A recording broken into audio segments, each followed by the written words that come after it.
Hi student. GIT का online class में आप लोग का स्वागत है। और आज की क्लास में सीखने वाले हैं फाइनेंशियल फंक्शन के बारे में।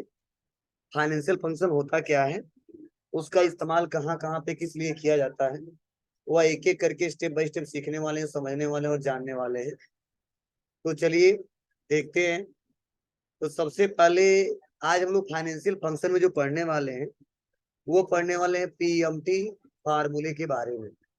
अब फाइनेंशियल फंक्शन होता क्या है समझिएगा। मतलब फाइनेंशियल फंक्शन एक ऐसा फंक्शन होता है जो भी हम लोग वित्तीय लेन देन करते हैं, देखिए उससे रिलेटेड अगर कुछ कैलकुलेशन करने हैं, कोई रिजल्ट हमको देख रहे हैं शो करके, तो उसके लिए सबसे ज्यादा फाइनेंशियल फंक्शन का इस्तेमाल करते हैं। जैसे मैंने कोई सामान ईएमआई पे ले लिया, हर महीने कितना देना उसको, या हम कहीं पे पैसा जमा करते जैसे एलआईसी में जमा किया और 5 साल 10 साल 20 साल के बाद कितना पैसा निकल के आएगा। ठीक है, तो ये फाइनेंशियल फंक्शन है। ठीक है, या कोई अमाउंट है और पता करना है कि उतने उस पर कितना परसेंट ब्याज लगा है। ठीक है, तो वो सब फाइनेंशियल फंक्शन है। मतलब फाइनेंशियल फंक्शन है वित्तीय लेन देन, जो भी हम लोग वित्तीय लेन देन करेंगे फाइनेंस से रिलेटेड, ठीक है, उसके लिए हम लोग फाइनेंशियल फंक्शन का इस्तेमाल करते हैं। अब कई सारे फार्मूले हैं, अलग अलग फार्मूले अलग अलग कामों के इस्तेमाल होते हैं। तो आज सबसे फर्स्ट हम टॉपिक पढ़ने वाले हैं, वो पढ़ने वाले पीएमटी फार्मूला। कोई कहता है पीएमटी फार्मूला होता क्या है, बताना। पीएमटी फार्मूला एक फाइनेंशियल फंक्शन है और पीएमटी का मतलब होता है पेमेंट। पीएमटी का मतलब क्या होता है, पेमेंट। मतलब पेमेंट का शॉर्ट नेम लिखा गया है। ठीक है, पीएमटी। मतलब पीएमटी का फुल फॉर्म क्या होता है, पेमेंट। अब ये नहीं पी का मतलब अलग, एम का मतलब अलग और टी का मतलब अलग। मतलब पीएमटी का मतलब होता है पेमेंट। क्लियर है। अब पेमेंट का मतलब क्या है यहाँ पे समझिएगा। मतलब अगर हमने कोई प्रोडक्ट क्या किया है, ईएमआई पे ले लिया है। ईएमआई नाम सुने हो ना आप लोग। अगर कोई प्रोडक्ट हम ईएमआई पे ले लिया हमने और हमको किस्त बनाना है कि हर महीने ब्याज के साथ कितना रुपया उस लोन में से मैं दूंगा, 5 साल में कितना दूंगा या 2 साल में कितना दूंगा या 1 साल में कितना देना पड़ेगा, वो अगर लिमिट आपको सेट करने हो, निकालने हो इंस्टॉलमेंट, तो उसके लिए पीएमटी फार्मूले का प्रयोग करते हैं। फॉर एग्जाम्पल हमको एक कार खरीदना है, तो आप लोग बताओ मैक्सिमम सामान, अब चाहे 10,000 का हो या 5,000 का, मैक्सिमम हमारे सामान ईएमआई पे मिल जा रहे हैं। ये छोटा सा पंखा खरीदना ये भी ईएमआई पे मिल जाएगा। ठीक है, मैक्सिमम सामान। तो जाहिर सी बात मेरे पास तो ना ज्यादा पैसा नहीं है और फिर भी हम गाड़ी खरीदना चाहते हैं, तो सारी कंपनियां फाइनेंस पे दे रही हैं। कुछ पैसा जमा करिए और जो बचेगा आप हर महीने किस्त करके जमा कर दीजिएगा। लेकिन कुछ पैसा ब्याज भी लेता है वो, बिना ब्याज लिए वो फाइनेंस पे नहीं देता है। तो सपोज मान लीजिए हमने एक कार खरीदा जिसका प्राइस क्या है, 5 लाख। कितना है जी, 5 लाख है। और उस कंपनी में जैसे मैं गया और जाने के बाद से, ठीक है, मैंने बोला कि मेरे पास ज्यादा पैसा नहीं है, 3 लाख जमा कर दूंगा। ठीक है, ईएमआई पे मिल जाएगा तो अच्छा है, नहीं तो कोई बात ही नहीं है। हर कंपनी वाला दे रहा है, क्यों दे रहा है, फायदा है।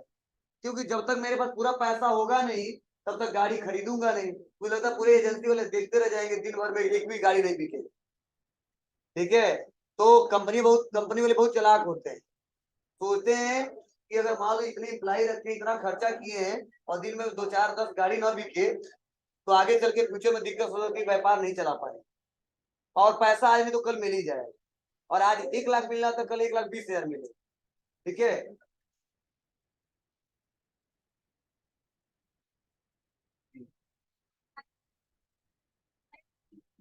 होगा।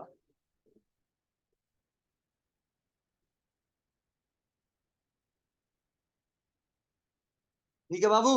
तो उस समय दिक्कत क्या होती, कस्टमर कम जाते, लेकिन मैंने लालच दे दिया, आ जाओ 50,000 का गाड़ी 10,000 जमा करो लेके चले जाओ, और आप भी खुश और हमारा सेल भी हो गया। ठीक है, और सब लोग चाहते हैं कि मुझे गाड़ी चलाने में पैसा नहीं है, क्या जुगाड़ करेंगे कैसे गाड़ी आ जाए घर। और पैसा हमारा बच जाता हर महीने 3-3 हजार 4-4 हजार, धीरे धीरे जमा करते रहेंगे, गाड़ी भी हो जाएगा और धीरे धीरे पैसा भी चुका देंगे। तो हमारा भी फायदा है, कुछ उनका ज्यादा फायदा है। हमारा तो कहो तो अगर रियल में पैसा है तो कभी भी नगद खरीदना चाहिए, उधार नहीं खरीदना चाहिए। रीजन क्या है? नुकसान है। अगर वो गाड़ी 1 लाख का है, अगर फाइनेंस पे लेते हो तो 1,20,000 का हो जाएगा। अगर 2-3 साल में जमा करोगे ना तो 1,20,000 का हो जाएगा। अगर 1.5 का होगा तो 1,80,000 रुपया हो जाएगा। मतलब समझो, पैसा तो 1-1.5 लाख लेगा भी लेगा, 30,000 ब्याज भी ले लेगा। और जो दिन भर में नगद बेच रहा था एक कस्टमर से या 2 कस्टमर से, और जब वही फाइनेंस में बेचता था दिन भर 50-100 लोग आ जाते। तो आप बताओ, एक गाड़ी बेचता तो बहुत बेचता, कितने का बेचता? 1 लाख 2 लाख का। और 100 लोग आ गए, 20-20 हजार जमा किए, तो कितना लाख रुपए का डेली सेल कर दे रहा है। तो कैश फ्लो मेंटेन है, पैसा हमेशा आता जाता रहता है। और आज नहीं तो कल पैसा ले ही लेगा, और नहीं दोगे तो इज्जत का सवाल है, तो गाड़ी खींच के जाएगा। ठीक है, तो सामान सबको प्यारी है। ठीक है, तो कैसे न कैसे पैसा जमा करना होता है। ठीक है, तो इसीलिए ठीक है, मतलब कुछ हमारे फायदा यह है कि कम पैसा है, फिर भी मन है हमारा चलाने का, और इच्छा है तो मिल जाता है। नुकसान क्या है? थोड़ा ब्याज ज्यादा देना पड़ता है। उसे क्या है? उसे कोई नुकसान नहीं है। ठीक है, उससे पैसा भी मिलेगा और सेल ज्यादा बढ़ जाएगा। कस्टमर जो दिन भर में एक आ रहे थे वो 10, 15, 20 आएंगे। ठीक है, जो पैसा लेना था 1 लाख, वो लेगा 1,15,000, और पैसा लगाया ही लगाया है। मतलब गाड़ी अगर उसके शोरूम में रहेगा तो भी कोई मतलब नहीं है, रहेगा ही रहेगा। और किसी के घर चला जाएगा तो उससे थोड़ा ज्यादा फायदा है। ठीक है, और पहले से ज्यादा इन्वेस्टमेंट कर, ऐसा तो है नहीं कि जब पैसा देते तब इन्वेस्ट करता है, इन्वेस्ट करके तब फिर से बनाता सामान। वो पहले से करोड़ों इन्वेस्ट करके रखा है। ठीक है, और कस्टमर को बेचता जाता है। यही फायदा होता है, और इसीलिए हर एक सामान इस समय ईएमआई पे मिल जा रहे हैं। ठीक है, फायदा ज्यादा है उन लोगों को, और दोनों तरफ से फायदा है, ब्याज के साथ और तेल के साथ। तो चलिए, मान लीजिए हम खरीद रहे हैं, मुझे जरूरी है, गाड़ी पे चढ़ने का मन कर रहा है, चलाना है, 4 व्हीलर दिखाना है, तो खरीदना पड़ेगा। तो 5 लाख का है। ठीक है, हमने डाउन पेमेंट, इसे बोलते डाउन पेमेंट। देखो प्रचार लोग करवाते हैं कि 999 जमा करिए, टीवीएस बाइक लेके चले जाइए, अच्छा डिलक्स लेके चले जाइए, 999 में 1,000 जमा कर दो, ऑफर आता है कभी कभी। ठीक है, प्रचार हमेशा करते रहते हैं। ठीक है, तो वही है, 5 लाख का गाड़ी है, डाउन पेमेंट, मतलब जो डाउन पेमेंट पैसा जो दे रहे हैं कितना दे रहे हैं? 3 लाख। तो मतलब 5 का था और 3 दे दिया, तो लोन कितना हो जाएगा? 2 लाख का। और यही 2 लाख बोलते हैं फाइनेंस पे, मतलब फाइनेंस हमने करा कितने का? 2 लाख का। इसलिए जो गाड़ी खरीदा पूछता है, चेक करता है कैश है या फाइनेंस पे। तो जैसे नंबर डालेगा बता देगा कैश है फाइनेंस है। तो फाइनेंस पर तो जल्दी गाड़ी खरीदते नहीं है, कहता है पहले जमा कर दो तब हम खरीदेंगे। ठीक है, लेकिन एक बात और, अगर ईएमआई आपने ले लिया और 10 दिन के बाद या 20 दिन के बाद आपको पैसा आपके पास पूरा पर्याप्त हो गया है, फिर भी वो उतना साल का पैसा जोड़ के लेगा ब्याज। हाँ, ये ऐसा नहीं है कि चलो आज नहीं, हमने क्या मंथली इंस्टॉलमेंट बनवा लिया और 2-4 दिन के बाद गए, पैसा कहीं से आ गया और हम कहते नहीं सही कर दीजिए और पैसा ले लिया, नहीं कहेगा ना, वो हम नहीं जानते हैं। ठीक है, जो एग्रीमेंट हो गया हो गया। ठीक है, आपको पूरा दे दो, आज जमा करना पूरा दे दो, टेंशन मत लो, डेली मत जमा करने आना, लेकिन जितना है उतना लूंगा मैं। ठीक है, तो सोच समझ के बनवाना चाहिए। चलिए आगे बढ़ते हैं। इंटरेस्ट रेट तो हर कंपनियों का अलग अलग है, मतलब लगभग पटौना में जितनी एजेंसियां हैं और मैक्सिमम अदर जगह जितने एजेंसियां हैं, सब में लगभग 12% से ऊपर है। कितना है? 12% से ऊपर है। लगभग ज्यादातर बाइक वाले लेते हैं 14%। ठीक है, अब यह 4 व्हीलर वाला नहीं पता है। मान लीजिए मैं एग्जाम्पल के तौर पर बताया, वो ब्याज कितना ले रहा है? 7%। ये बहुत कम बताया हूँ, 12% से अबव ही है, कम नहीं। आप लोग जाकर पता कर लेना। ठीक है, हर कंपनी अलग अलग। हाँ, उसके बाद से आते हैं मंथ, मतलब कितने साल के लिए आप ईएमआई करा रहे हो। 1 साल में जमा कर दोगे, 2 साल में, 3 साल में, 4 साल में, 5 साल में। ठीक है, तो आपके अमाउंट के ऊपर वो फाइनेंस बनाते हैं सब। अब मान लो 1 लाख रुपए जमा करना है या 50 साल जमा करना, कहोगे 5 साल में जमा करेगा, कहेगा नहीं बोल रहा, तो गाड़ी नहीं देगी। एक लिमिट होता है, साल भर, 18 मंथ, 24 मंथ, ठीक है, 36 मंथ। ठीक है, 2-3 साल 4 साल तक रहता है। अगर अमाउंट ज्यादा हो तो 5 साल भी हो सकता है। तो मान लो हमारा अमाउंट थोड़ा ज्यादा है और वहां को कंपनी वाला मान भी गया है, कोई बात नहीं, अब 6 साल में जमा करो या 5 साल में जमा करो, मुझे मतलब नहीं है। ठीक है, जितना लेट से जमा करोगे पैसा हमारा उतना ज्यादा बढ़ता जाएगा। ठीक है, तो यहाँ पे आएंगे, मंथ हमने रख दिया 60 मंथ। तो देखो जो ईएमआई निकल के आया हमारा ना, वो निकल के, डॉलर मत समझना इसको, ठीक है, समझो ये रुपया इंडियन रुपीज है, तो आया है 3,960 रुपया 25 पैसे। मतलब 2 लाख का ब्याज के साथ अगर 3,960 रुपये 25 पैसा हर महीने में जमा करेंगे तो 5 साल में पूरा फाइनल हो जाएगा। तब हमारा गाड़ी हमारे नाम से रहेगा ही रहेगा, लगेगा हाँ अब हमारा है।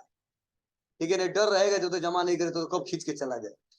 ठीक है, दो तीन इंस्टॉलमेंट टूटा, वो लेके चले जाएंगे। पहला नहीं, एक दो गैप हुआ तब जाएंगे, कहीं क्यों नहीं आ रहा है।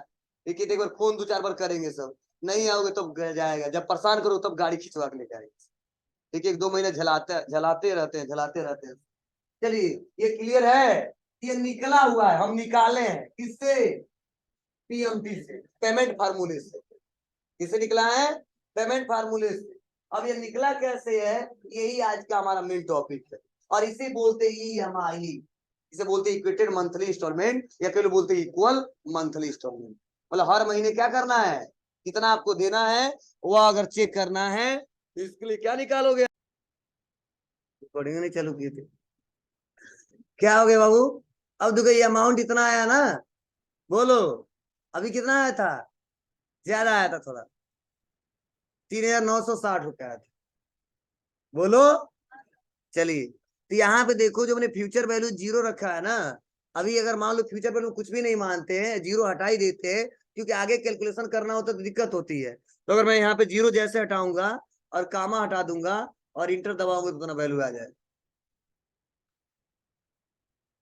ठीक है, तो कंडीशन के आधार पे रखते हैं कि वहां पर उस कंपनी का क्या रूल है, कैसे है। फिर मैक्सिमम लोग क्या करते हैं, ठीक है, जीरो नहीं लिखते हैं, वैसे नॉर्मल कैलकुलेशन करते हैं। क्योंकि जैसे अगर जीरो लिख देंगे ना, आगे का सब कैलकुलेशन गड़बड़ हो जाएगा। ठीक है, लेकिन ऐसा होता है कई जगह, कहते नहीं ऑप्शनल दीजिए, तो देखो वही अमाउंट कितना घट गया था, 2 पैसा इधर और लगभग 23 रुपया 2 पैसा फर्क पड़ गया था। ठीक है, ऐसे अमाउंट ज्यादा रहेगा तो ज्यादा फर्क पड़ जाता है। तो कंपनियों का अलग अलग रूल होता है, तो मैक्सिमम जगह हम लोग क्या करते हैं जी, ठीक है, बस हम लगा देते फ्यूचर वैल्यू का ऑप्शन होता है, छोड़ देते हैं, बस लगा देते हैं 1 ब्रैकेट बंद, तो ये अमाउंट आएगा। अब वो जीरो लगा देते तो फर्क पड़ता है अमाउंट का, 23 24 25 का पड़ता है, लेकिन आगे चल के फिर से दूसरा कैलकुलेशन करते हैं ना, तो जीरो के हिसाब से नहीं आ पाता, इसीलिए वहां पे हम जीरो हटा दिए और यही वैल्यू आएगा। क्लियर है। अब चलिए डॉलर में आया ना, इतना डॉलर बहुत रुपया हो जाएगा इंडिया का। ठीक है, इसीलिए हमको रुपए में दिखाना है। क्या दिखाना है, रुपए में दिखाना है। तो कहाँ आओगे, नंबर फॉर्मेट पे आओगे, यहीं पे देखो किनारे क्लिक करेंगे और कहाँ आ जाएंगे, अकाउंटिंग। और यहाँ पे सिंबल क्या है, डॉलर। तुम्हें तो रुपया लेना है तो खोज लेंगे रुपया।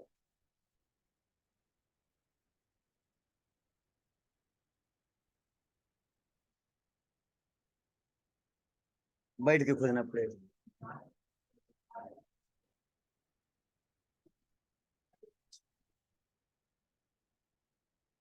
ये सॉफ्टवेयर यूएसए का है ना, इसलिए अपना दे दिया पैसा। अब जो जहाँ का है वो करते रहे अपना सही। गजब है, सारे कंट्री का दे दिया, ये सारे कंट्री में इस्तेमाल होते हैं। आ जाओ यार, कितना नीचे तक, रुपया बंगला इंग्लिश इंडिया।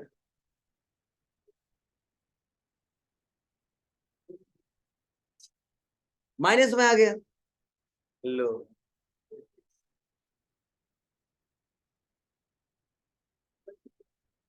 आ रहा ना माइनस में, तो परेशान होने की जरूरत नहीं है। जो लिखा है ना यहाँ पे इक्वल पीएमटी, उसी के सामने क्या कर देंगे, माइनस कर देंगे।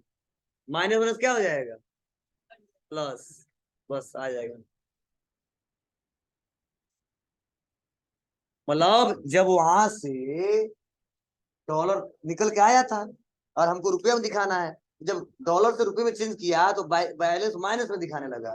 लेकिन हम अपने हिसाब से जानते हैं सही है, इसलिए मैंने क्या किया है, वहां से माइनस वाले को हटा दिया है। समझे, तो क्या लगा दिया वहां पे, इक्वल माइनस। अब माइनस आ ही रहा था तो माइनस प्लस वैल्यू आ गया। निकाल लोगे, कोई दिक्कत। चलो एक बार और बता रहा हूं, ठीक है, इक्वल माइनस लगा दो पहले, तो पीएम टी, लेकिन माइनस ना लगाने का, लास्ट में लगाते अच्छा रहता है। रेट क्या लेंगे, इंटरेस्ट डिवाइड बाई 12, काम एनपीआर में टोटल मंथ, काम पीवी में लोन अमाउंट, फ्यूचर वैल्यू नहीं, 1 ब्रैकेट बंद।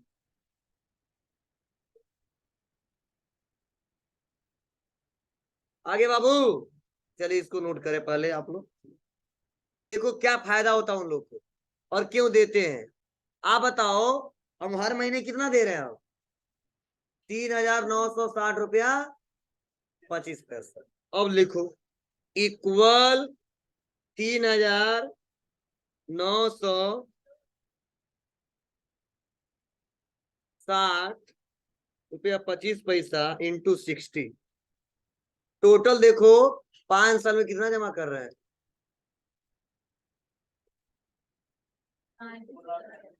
2,37,615, लगभग 37,000 ब्याज दे रहे हैं 5 साल में। एक गाड़ी मिल जाएगा बढ़िया सेकेंड हैंड, कौन सा? बाइक। चलो अब एक बात और ध्यान दो, सुन लो। यहाँ पे यह जो 7 है ना, कोई कंपनी 7 नहीं लेता है, मैक्सिमम लोग लेते हैं कितना? 12% से अबव। चलो वही सही मान के हम करें 12%, तो लगभग देखो कितना हो रहा है। लगभग हर महीने जो इंस्टॉलमेंट बन रहा है 4,448 रुपये 90 पैसा।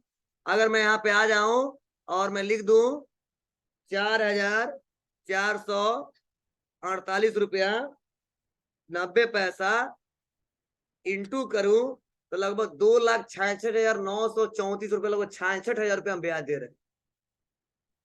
और इससे कम कोई नहीं लेता, समझो 14% 12% रहता है सब। पैसा वही है, अब लगभग इतना रुपया हमको देना पड़ेगा। ठीक है, और यूं कह लो मंथली चेक कर लो तब इक्वल 266,934 डिवाइड बाई ये 60 मंथ का है ना, या 60 मंथ का निकला है। ठीक है, मंथली अब चेक करना पड़ेगा हमको कैसे निकल के आएगा। 60 है अब मेरे को इतना निकल के आया था। चलो इक्वल करेंगे। अरे कहाँ गया है? दो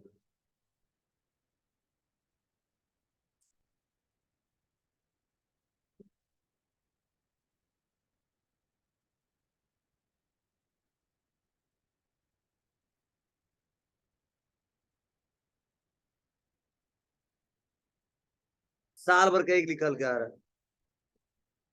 हेलो, हाँ हेलो, क्या बोल बा? अब चलो एक बात और आपसे मैं पूछता हूँ, देखते कितने लोग बताते हैं। अगर कोई कहता है कि सर मान लीजिए तो एक प्रोडक्ट का है और ये फार्मूला आप लगा दिए हो, और फिर से मान लो दूसरा कोई गाड़ी आया उसका प्राइस यहाँ पे आपको लिख के चेक करना हो, तो कैसे करेंगे? तो देखो इसमें बहुत ही अच्छा ऑप्शन है, वो चले गए, उनका हिसाब किताब कर दिया हमने। ठीक है, अगर दूसरे का इसी पे हमको कैलकुलेट करना है तो बहुत आराम से कर सकते हैं। वो गाड़ी था कितने का? 6 लाख का, लिख देंगे 6 लाख। कितना दे दिया था? 4 लाख दे दिया था, बचेगा कितना? 2 लाख। इसका भी इंस्टॉलमेंट आ जाएगा। लेकिन ये कितना बोला था? 3 साल के लिए कहा था, बोली दिया 3। 2 साल में जमा करते 9,000 देते थे, अब 3 साल हो गए 6600 हो गए। क्यों? क्योंकि अरे डे बढ़ गया इसलिए पैसा घट गया। समझे? तो यह तो तरीका उसी में चेंज करना, अपने आप ऑटोमेटिक चेंज होता है। लेकिन अगर कोई कहता नहीं एक साथ 10 15 20 25 लोगों का ईएमआई निकालना है, एक का नहीं, 20 लोग आए हैं और 20 लोग का एक साथ निकालना है, तो कैसे निकालोगे? दिमाग लगाइए, बहुत पढ़े हो तुम लोग। अगर एक साथ हम करिए 10 लोग का निकालना है और एक बार में निकाल देना है, ठीक है, तो कैसे निकालेंगे? और ऐसा होता है एजेंसियों में, ऐसा होता है कि 4 5 10 लोग एक साथ खरीदते हैं और एक ही बार निकल जाता है। ये निकाल कर रखे रहते हैं सब पैसा के हिसाब से, पहले से निकाल कर रखे रहते हैं।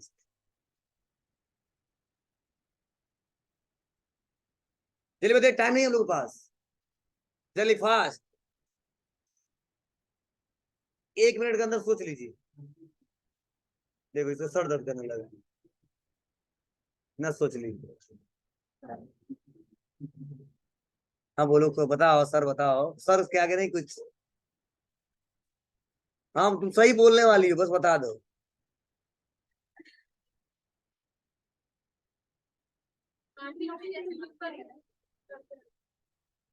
एक बार तेज बोलो ना, समझ जाए तुम्हारी बात। और क्या कहना चाहती हो सही से, वही बात जो कह रही हो वही बोल दो एक बार सही से।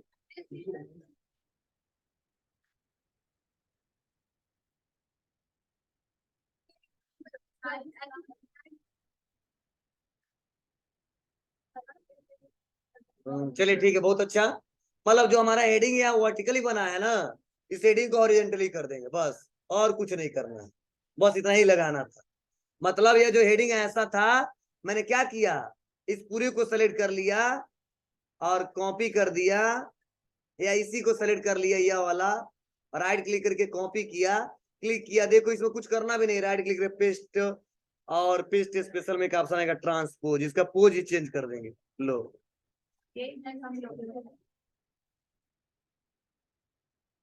आ गया। अब हेडिंग या क्या करेंगे, थोड़ा सा सेट कर देंगे। अब यहां से सेलेक्ट करेंगे, यही तो पूछना चाहता था मैं, बताया तभी तो पूछा था। और लिख देंगे, अब क्या है, एक कार है, ये क्या है, बाइक है, ठीक है, जो भी है। यह किसका है, एचएफ डिलक्स का बाइक है, जो भी है। एचएफ नहीं जी, हीरो, हीरो का, एचएफ कहाँ से आ गया। बन जाएगा ना। तो ये मान लो सारे प्रोडक्ट है ये ऐसे, और सबका अलग रेट है। इसका मान लो रेट कितना है, 5 लाख। इसका है एक 40,000 फॉर एग्जाम्पल। इसका है 3 लाख। इसका है 80,000।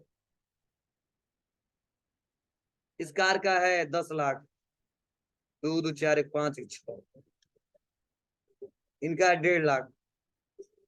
बुलेट खरीदे थे। चलिए कितना कितना दे दिए थे, या मान लो इन्होंने दे दिया था 3 लाख, इन्होंने दे दिया था 20,000, इन्होंने दे दिया था 1 लाख, इन्होंने दे दिया था 40,000, इन्होंने दे दिया था 5 लाख 10 लाख में, इन्होंने 1.5 में 1 लाख रुपया दे दिया था।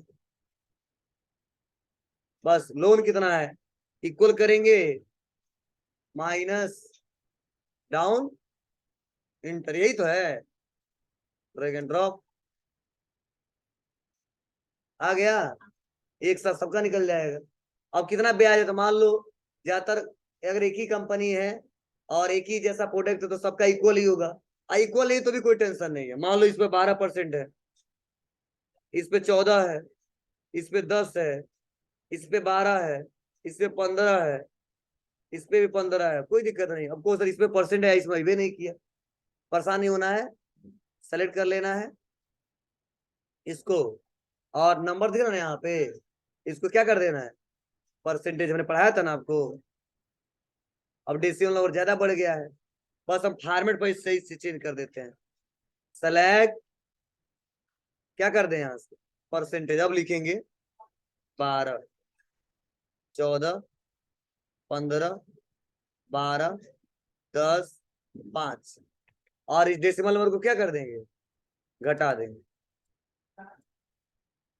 आ गया, ये चेंज करना पड़ेगा, आने तो लिखोगे 12%, 13%, फॉर्मेट चेंज कर दोगे तो लिखते लिखते आ जाएगा। ईयर कितना है, ये 2 साल के लिए, 3 साल के लिए, 4 साल के लिए, 2 साल के लिए, 1 साल के लिए, या 3 साल के लिए। हो गया। और उस व्यक्ति का नाम लिखना तो लिख भी सकते हैं, कौन कौन लिया है, यहाँ पे लिख देना कस्टमर ने। डेट लिखना है, डेट लिख देना। ये तो होशियार हो गए आप लोग। इक्वल लिखेंगे क्या, पीएमटी। मतलब इसमें थोड़ा दिमाग लगाना होगा, इससे नहीं काम चलेगा। Rate interest divide by 12, NPR में ईयर, ईयर है ना, इंटू 12 करेंगे ना, क्योंकि मंथ में नहीं है ये, comma PB loan amount, loan amount कहाँ गया, कामा 1 ब्रैकेट बंद,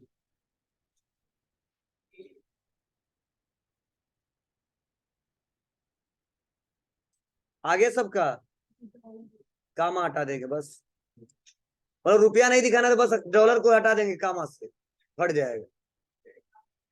सुन लो, यहाँ पे जब निकाल रहे हैं तो डॉलर में आ रहा है ना, तुम सोच रहे नहीं हम समझ रहे हैं कि रुपया ही है, बस डॉलर वाला आगे से हट जाए, तो यहाँ पे सेटिंग करने की जरूरत नहीं, बस यहाँ पे क्या कर दो, कामा, हट गया, हम समझ आएंगे 9,414 रुपया 73 पैसा, माइनस भी नहीं आएगा। आज जिसका माइनस आएगा पीएमटी के आगे क्या लगा देना, माइनस, प्लस हो जाएगा। चलो निकाल लोगे अब ना, तो देखो, और रियल में ना एजेंसियों